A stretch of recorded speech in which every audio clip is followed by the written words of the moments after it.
오늘 말씀의 제목은 말씀 신부 찾기입니다. 그냥 신부가 아니라 말씀 신부 찾기. 그래서 오늘 요한복음 1장부터 오늘 4장 말씀까지 이렇게 말씀을 통해 전체적인 말씀의 흐름이 무엇인가를 한번 이야기를 나누도록 하겠습니다. 그래서 이 요한복음 말씀이 제대로 이해가 되어야 성경 어디를 봐도 그 말씀들이 해석이 되고 이해가 되는 것이죠.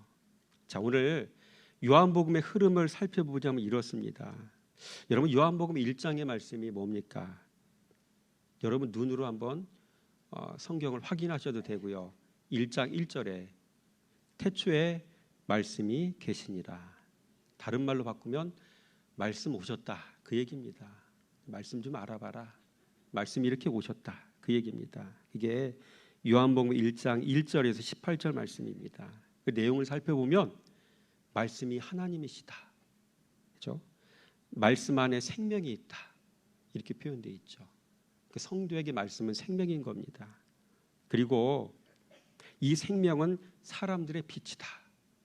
사람의 마음이 어두울 때 빛인 말씀이 들어가면 그 마음이 밝아지고, 그렇죠? 상쾌해지고 생명력이 그 안에 옴뜯게 되어지고, 이런 역사들이 일어나는 거죠. 자, 말씀이 하나님이고 말씀이 생명이고 말씀이 빛이고, 또 요한복음 1장 14절은 말씀은 그리스도 예수시라. 이게 핵심이에요. 그러니까 이게 해석이 돼야 성경 66권의 말씀이 제대로 들어오고 해석이 되는 겁니다. 1장 그래서 말씀 오셨다, 그지? 그리고 요한복음 1장의 초반절 지나면 또 무슨 얘기냐면 말씀 알아봐라, 이런 얘기가 나오는 거죠. 그 말씀을 알아본 사람이 세례 요한 아닙니까? 세례 요한은 요단강에서 사람들에게 세례를 베푸는 사람이죠. 근데 이 사명을 누구에게 부여받았냐면 하나님께로부터 부여받았어요. 너 요단강에서 사람들에게 세례를 베풀 때 그들 중에 누군가 네가 세례 베푸는데 세례 받는 중에 그의 머리 위에 성령이 비둘기처럼 내려오면 그걸 보고들랑 그 사람이 메시아인 걸 네가 알아차려야 된다. 이런 말씀을 주님이 하신 거죠, 하나님께서. 그리고 실제로 예수님이 세례 요한을 통해 세례를 받을 때 그 역사가 일어나는 거예요. 얼마나 깜짝 놀랐겠습니까? 말로만 듣던 그 메시아 예수가 자기 눈앞에 지금 떡하니 지금 존재하는 거잖아요. 그렇죠? 그래서 말씀 오셨다, 말씀 알아봐라. 세례 요한의 말씀 알아봤죠. 요 구조가 마태복음 1장 2장 말씀과 똑같아요. 그래서 마태복음 1장은 뭡니까? 족보장 아니에요, 그렇죠?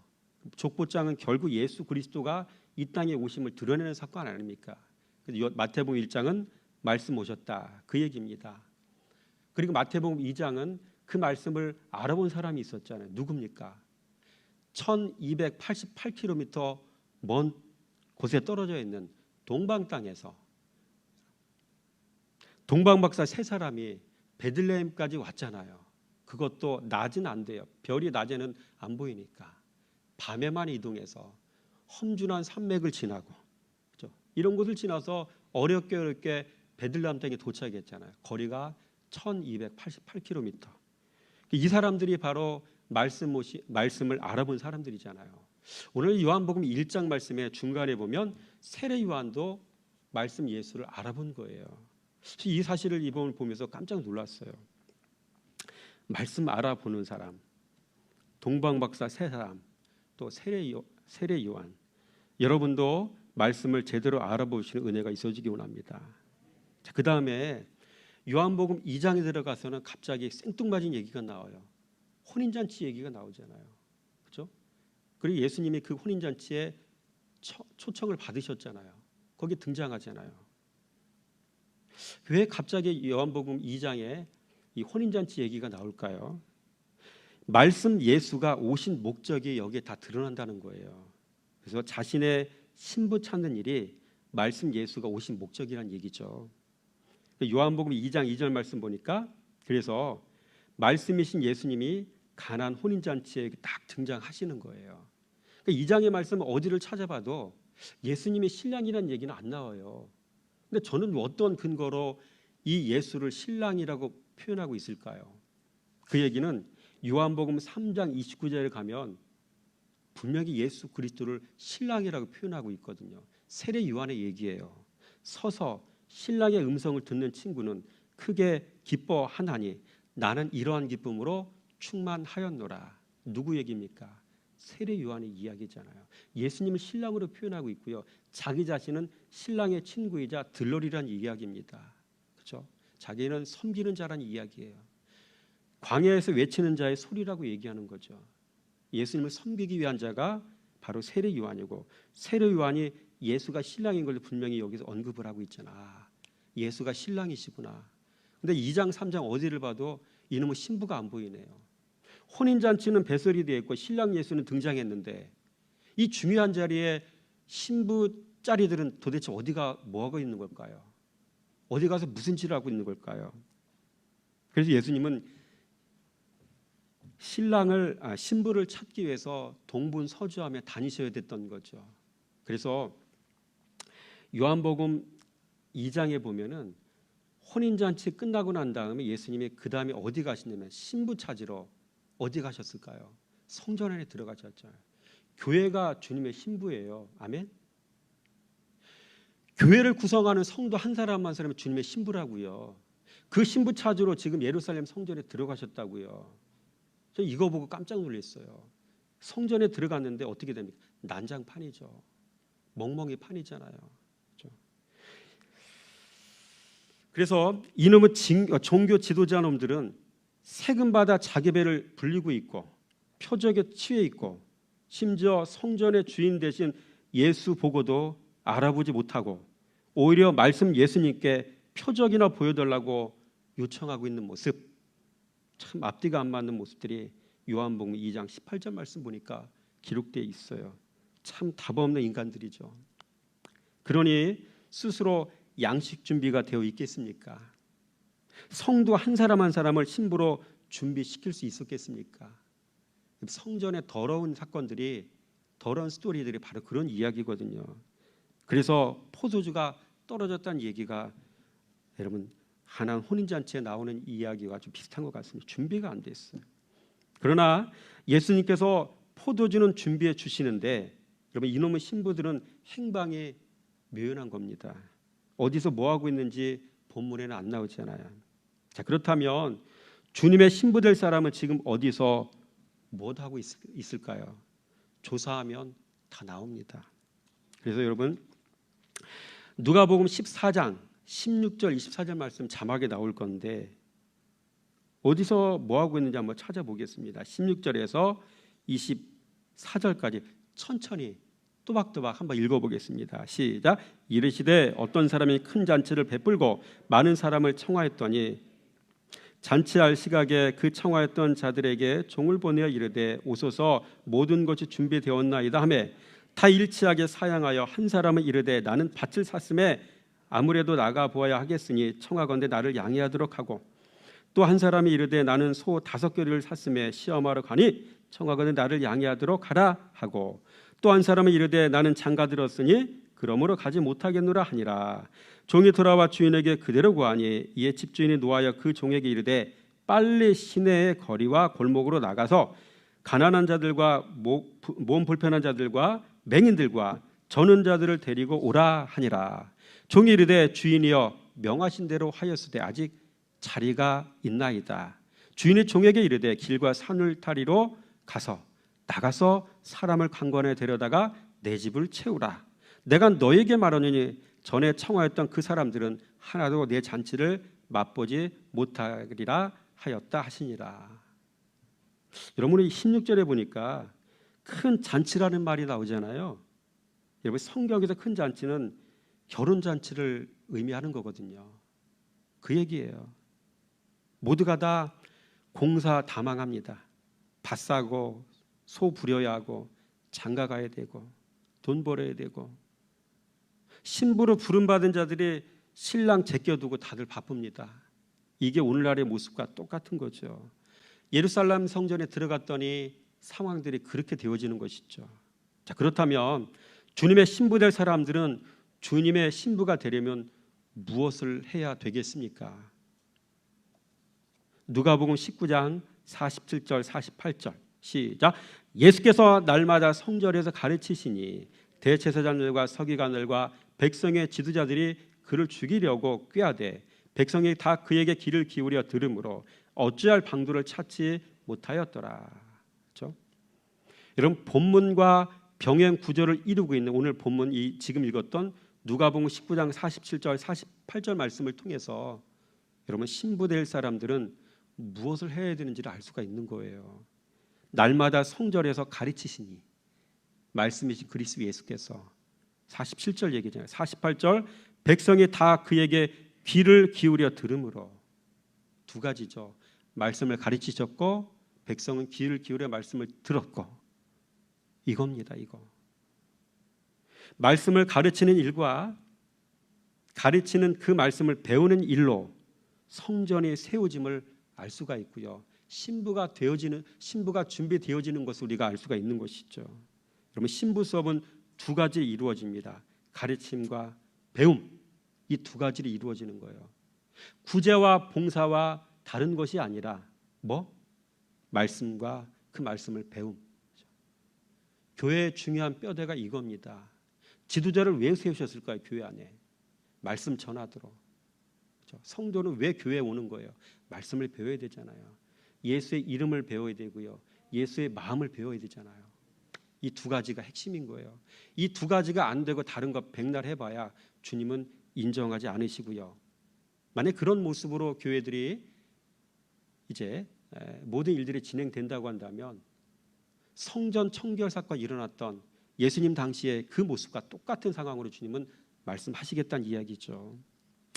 그래서 말씀께서 말씀을 넣어준 사람이 가르칠 수 있고요. 그래서 이 사람은요, 말씀을 보면 깨달음이 있는 사람, 이런 사람을 얘기하는 거겠고요. 착하고 좋은 마음 가진 겸손한 사람이라야 또 그 말씀을 배울 수가 있는 거잖아요. 말씀 수용력에 뛰어난 사람이라야 배울 수 있다는 것이죠. 말씀과 그 말씀을 배움, 이 두 가지가 핵심인 것이죠. 가르치는 자는 자신이 먼저 깨달은 게 있어야 가르칠 수가 있고요. 배우는 자는 겸손해 배울 수 있고요. 그러므로 그리스도께서 말씀을 넣어주신 지도자라야 남을 가르칠 수 있고, 착하고 좋은 마음 가진 성도라야 그 말씀을 또 배울 수가 있는 것이죠. 그렇죠? 여러분의 말씀 수용력이 어느 정도나 되십니까? 자, 그렇다면 이렇게 부지런히 예수 배운 신부에게 나타나야 할 당연한 변화가 있겠죠. 그 변화가 무엇일까요? 20절과 21절 시작. 유대인들이 이르되 이 성전은 46년 동안에 지었거늘 내가 3일 동안에 일으키겠느냐 하더라. 그러나 예수는 성전된 자기 육체를 가리켜 말씀하신 것이라. 마음의 성전이 세워져야 한다는 이야기죠. 말씀 생활하여 양식 쌓아야 그 마음에 거룩한 성전이 세워지는 것이죠. 백날 교회 다닌다고 해야 성전이 세워지는 게 아니라 진리 생활해야, 말씀 생활해야 마음의 성전이 세워지고, 그렇게 되어야 신부 수업 제대로 한 거고 신부를 인정하시겠다는 이야기입니다. 진리의 벽돌로 한층 한층 이렇게 쌓아 올려져야 되는 것입니다. 자, 그러나 이 일을 하지 않는 종교 지도자들은 지금 어떤 신앙의 상태에 놓여 있겠습니까? 조사하면 다 나와요. 요한복음 3장 1절 말씀 보니까 니고데모는 유대인의 지도자라. 2장 얘기 끝나고 3장 넘어가잖아요. 왜 종교 지도자 니고데모가 등장했을까요? 여러분, 니고데모는요, 바리새인이며 유대인의 지도자였죠. 낮에 다니면 사람이 보니까 체면이 있어 밤에 움직여서 예수님께 찾아왔습니다. 그러나 니고데모는 상태가 좀 나은 사람이었습니다. 궁금한 게 있으니 예수님께 찾아왔으니 말입니다. 그러나 다른 바리새인들과 종교 지도자들은 왜 예수님께 안 찾아왔습니까? 진리의 말씀을 전하시는데 진리가 목적이 아닌 사람들이었기 때문입니다. 돈이 목적이고 명예가 목적인 사람들이었기 때문에 예수님의 말씀에 반응하지 않은 겁니다. 그러니 예수님을 찾아갈 필요를 못 느꼈던 것이죠. 그러니 니고데모가 모든 종교 지도자들의 대표자 자격으로 이 시간에 예수님께 찾아온 겁니다. 그래서 예수님은 다음과 같은 말씀으로 이 당시 모든 종교 지도자들의 신상을 다 털어버리셨어요. 다 드러내셨어요. 요한복음 3장 3절 5절까지 시작. 예수께서 대답하여 이르시되 진실로 진실로 내게 이르노니 사람이 거듭나지 아니하면 하나님의 나라를 볼 수 없느니라. 니고데모가 이르되 사람이 늙으면 어떻게 날 수 있겠사옵나이까? 두 번째 모태로 들어갔다가 날 수 있겠사옵나이까? 예수께서 대답하시되 진실로 진실로 내게 이르노니 사람이 물과 성령으로 나지 아니하면 하나님 나라에 들어갈 수 없느니라. 예수께서 그에게 대답하여 이르시되 너는 이스라엘의 선생으로서 이러한 것을 알지 못하느냐?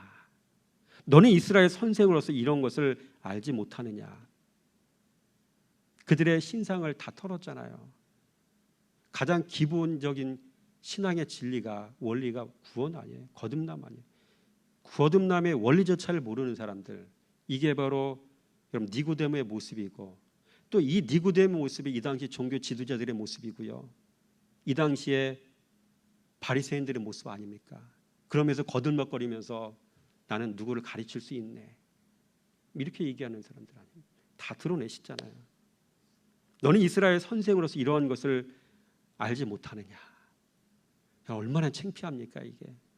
마지막 때 여러분 주님께서 나를 부르실 때, 심판 앞에 섰을 때 여러분 이렇게 수치당하는 인생이 되지 않으려면 지금부터 말씀 생활 잘 하셔야 돼요. 신부 준비 잘 하시기 바랍니다. 이렇게 종교 지도자들의 무지함에 놀라신 예수님은 더 이상 기대할 게 없어 자신의 신부를 찾으러 이제는 비교적 먼 곳으로 나가셨습니다. 그게 바로 사마리아 지역 아닙니까? 이게 바로 4장 얘기입니다. 1장, 2장, 3장 끝나고 4장 들어가는 거예요. 예수님은 사마리아의 수가라는 지역에서 물 기르러 나온 한 여자를 만나셨어요. 이 여인의 상태는 이미 수가라는 지명을 통해 드러났어요. 여러분 수가라는 지명은 헬라어로 마지막이란 뜻이더라고요. 마실 물을 기르러 온 이 여인은 말 그대로 물 끊어진 인생이었습니다. 밑둥까지 잘라버린 인생이었어요. 남편이 6이나 있는 여인이 행복한 인생을 여러분 살 수 있었을까요? 마셔도 해결되지 않는 갈증을 해결하기 위해 오늘도 물을 길러 나온 이 여인의 모습이 자신이 어떤 인생을 살았는지에 대한 질문에 대한 충분한 답변이 될 수 있다고 믿습니다. 그러나 뜻밖의 횡재였습니다. 이 여인의 입에서 엄청난 말들이 쏟아져 나왔기 때문입니다. 사람들에게 개처럼 여김받던 이 여인의 입에서 예수님과의 대화 중에 엄청난 용어들이 튀어나왔어요. 요한복음 4장 20절의 말씀에 우리는 언제 예배할 수 있습니까? 어디서 예배할 수 있습니까? 예배라는 용어가 튀어나왔어요. 성전 안에 들어갔을 때 성전에 있는 사람들이 그런 얘기 했던가요? 이 여자는 막장 인생을 살아도 마음의 중심에는 예배할 때를 기다렸다는 것이죠. 또 그 입에서 자신은 지금 메시아를 기다리고 있는 중이라는 말까지 튀어나왔어요. 4장 25절 말씀, 예배 나왔고 메시아 나왔어요. 그리고 이 여인 자신과 대화하는 사람이 바로 자신이 애타게 찾고 있던 그리스도이심을 알아챘습니다. 그렇죠?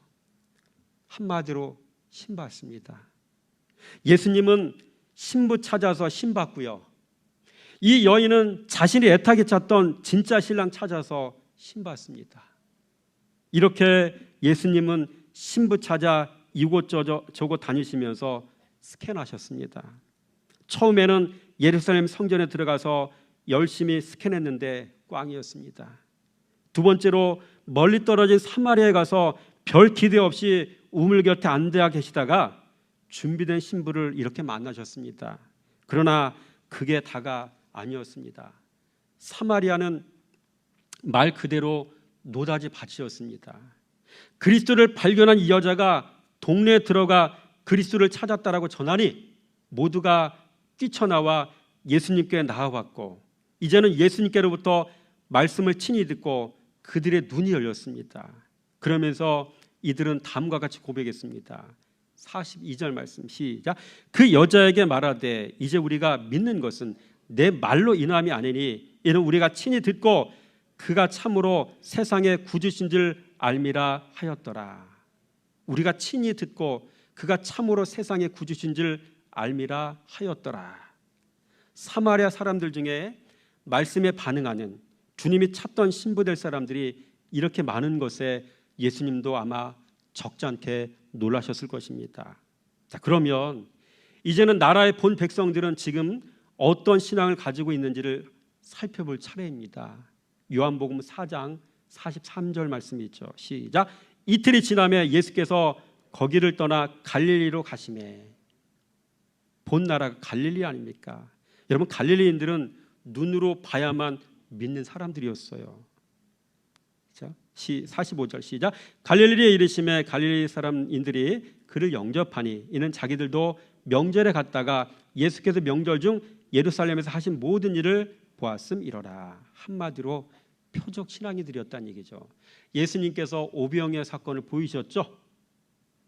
이 엄청난 일들을 보이셨잖아요. 물이 포도주로 되는 사건. 이 표적을 보고 믿는 거 진짜 믿음일까요? 아니란 얘기죠. 전에 물로 포도주를 만드셨던 이 갈릴리 가나에서 만난 왕의 신하의 믿음은 또 어땠을까요? 어린아이 신앙이었거든요. 그래서 여러분 46절에서 47절 말씀 한번 읽어볼까요? 시작. 예수께서 다시 갈릴리 가나에 이르시니 전에 물로 포도주를 만드신 곳이라 왕의 신하가 있어 그의 아들이 가버나움에서 병들었더니 그가 예수께서 유대로부터 갈릴리로 오셨다는 것을 듣고 가서 청하되 내려오셔서 내 아들의 병을 고쳐주소서 하니 그가 거의 죽게 된지라. 49절 50절 시작. 신하가 이르되 주여 내 아이가 죽기 전에 내려오소서. 예수께서 이르시되 가라 내 아들이 살았다 하시니 그 사람이 예수께서 하신 말씀 믿고 가더니 내려오셔서 내 아들의 병을 고쳐주소서. 신하가 이르되 내 아이가 죽기 전에 내려오소서. 예수께서 내 아이가 살았다 하시니 그 사람이 예수께서 하신 말씀을 믿고 가더라. 요약하면 이 얘기죠. 여러분, 이 사람의 신앙은 말씀으로만 하옵소서 그리하면 내 하인이 낫게 싸움나이다 라고 이야기했던 백부장의 믿음과는 크게 비교가 됩니다. 다시 말해 이 사람의 신앙은 표적과 말씀이 혼재된 신앙이었다는 이야기죠. 표적도 보고 말씀도 있어야 되고 이런 모습들을 보는 거죠. 말씀만 하옵소서. 이런 신앙이 되시기 바랍니다. 백부장의 신앙 보고 주님 놀라셨잖아요. 여러분, 이와 같은 일련의 과정을 통해 예수님은 갈릴리 사람들의 신앙을 표적 신앙으로 진단 내리셨습니다. 48절 말씀 보니까 너희는 표적과 기사를 보지 못하면 도무지 믿지 아니하리라. 그렇죠? 여러분, 지금까지 신랑 예수님께서 만나주신 사람들의 신앙을 형태별로 분류해 보면 다음과 같습니다. 한번 화면을 보실까요? 제대로 감사합니다. 잘 보세요. 인물을 보면 제사장과 바리새인들에 대한 이야기였어요. 설명을 보세요. 말씀 듣고 전혀 관심이 없는 사람, 나보다 더 깊은 진리를 말하면 그를 시기하는 사람, 돈이 목적이고 명예가 자신의 영광인 사람, 마음밭 종류, 가시밭 있죠. 길가밭 있죠. 보아도 보지 못하고 들어도 깨닫지 못하고 말씀이 들려줘도 마귀가 그 마음에서 말씀을 빼앗아가는 사람, 이런 사람들이 제사장 바리새인들의 안 되는 인생들은 이렇게 안 되는 거예요. 니고데모 어떻습니까? 여전히 말씀보다 자신의 체면이 더 중요한 사람, 아직 자신의 명예를 말씀으로 바꾸지 못한 사람, 다른 말로 자기 부인 안 된 사람, 아직 말씀으로 거듭나지 않은 사람. 마음밭 종류는 돌밭이죠. 말씀을 들을 때에 기쁨으로 받으나 뿌리가 없어 잠깐 믿다가 시련을 당할 때 배반하는 자요. 왕의 신앙은 어떻습니까? 표적과 말씀이 혼재된 혼합신앙. 믿기는 믿는데 아직 말씀이 자라지 않은 신앙, 아직 의의 말씀을 경험하지 못한 신앙. 히브리서 5장 말씀에 근거해서 이 사람은 가시밭 신앙이죠. 지내는 중, 이생의 염려와 재물과 향락의 기운이 막혀 온전히 결실하지 못한 자요. 자랍니다. 씨가 있기 때문에. 근데 말씀이 자라지 못했기 때문에, 성장하지 못했기 때문에 가시덤불 같은 그 장애물을 돌파하고 올라올 수 없는 사람, 어린아이 같은 사람. 아마 교회 안의 성도들의 대부분은 여기에 해당될 것 같습니다. 마지막 사마리아 우물가 여인과 그 동네 사람들, 준비된 사람들이죠. 숨겨진 사람들이죠. 밭에 감추인 보아죠. 말씀 들으면 즉시 수용하는 사람, 들려주면 즉시 순종하는 사람. 주님은 이 시간 애타게 이런 사람들을 찾고 계시다는 거죠. 마음밭 종류 좋은 밭이죠. 말씀을 듣고 지키어 인내로 결실하는 자. 남편 6번째까지 만날 동안 이 여인은 얼마나 고통스럽겠습니까? 그러나 이 여인의 마음속에는 뭐가 있었습니까? 진리에 대한, 진리를 갈구하는 마음이 있었잖아. 예배, 메시아, 그리스도, 구세주. 이게 진리를 품고 있는 그러한 이제 예가 되는 것이죠. 좋은 밭인 겁니다. 이 시대에 적어도 신앙의 사람들 이런 사람이 되어야지 믿습니다. 마지막, 그렇다면 네 가지 모델 중에 누가 주님의 신부로 합당한 사람이겠습니까? 우리 주님은 어떤 사람을 애타게 찾고 계시겠습니까? 사마리아 우물가 여인과 그 여인의 말을 듣고 예수님께 나아와 예수님의 말씀을 듣고 그 말씀을 수용하고 그 말씀에 정직하게 반응하여 인생의 주인을 바꾸고 또 순종하는 삶을 사는 착하고 좋은 마음을 가진 그런 사람이 주님께서 애타게 찾고 계시는 주님의 신부라는 사실을 기억하시기 바랍니다. 말씀에 반응하는 성도가 주님의 신부로 합당하다는 이야기입니다.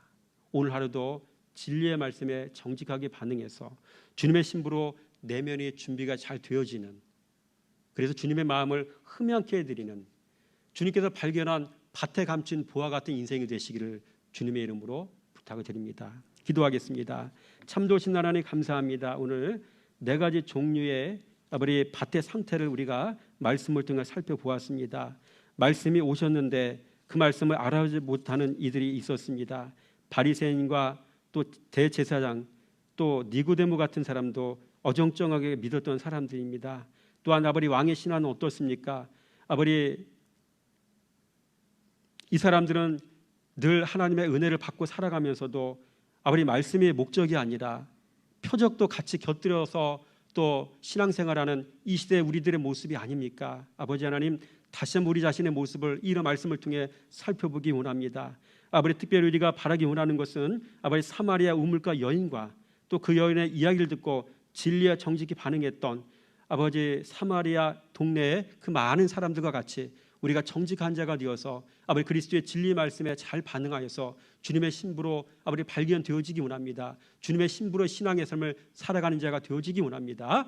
이를 위해서 오늘 하루도 말씀을 주셨는데 말씀에 정직하게 잘 반응하도록 도와주시기 원합니다. 예수님의 이름으로 감사하며 축복하며 기도드렸습니다. 아멘.